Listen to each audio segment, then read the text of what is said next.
ভারী বৃষ্টিপাতের প্রবণতা কম থাকতে পারে।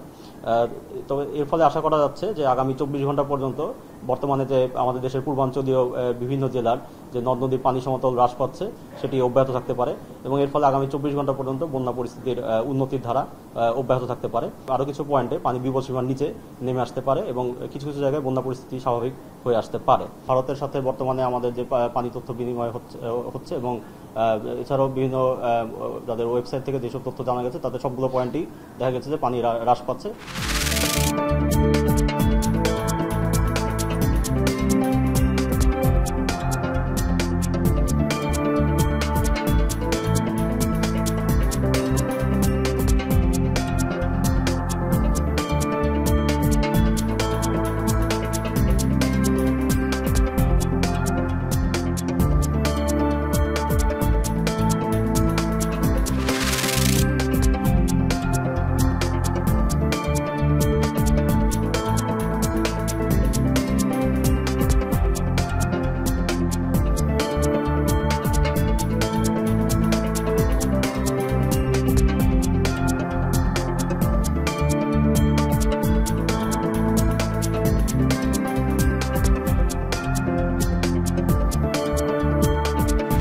সকল পুলিশ সদস্যের আচরণ হবে পেশাদার।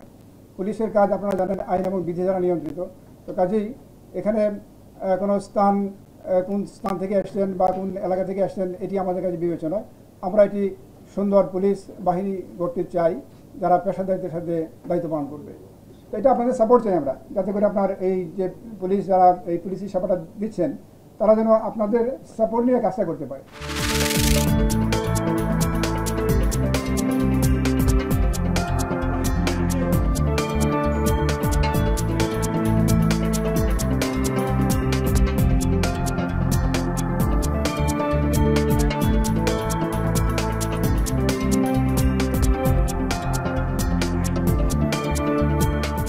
আমাদের সামনে একটা সম্পূর্ণ নতুন একটা ভবিষ্যৎ এসেছে, একটা সময় এসেছে।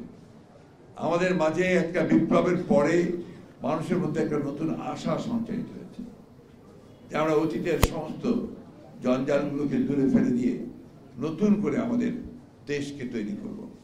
একটা রোড ম্যাপ দিবেন যে কিভাবে তিনি অতি দ্রুত একটা নির্বাচনের ব্যবস্থা করবেন, কিভাবে তিনি প্রয়োজনীয় সংস্কারগুলো ঘটিয়ে তারা জনগণের একটা স্বস্তি দিয়ে তার সামনের দিকে এগোবেন এবং নির্বাচনের ব্যবস্থা করবেন।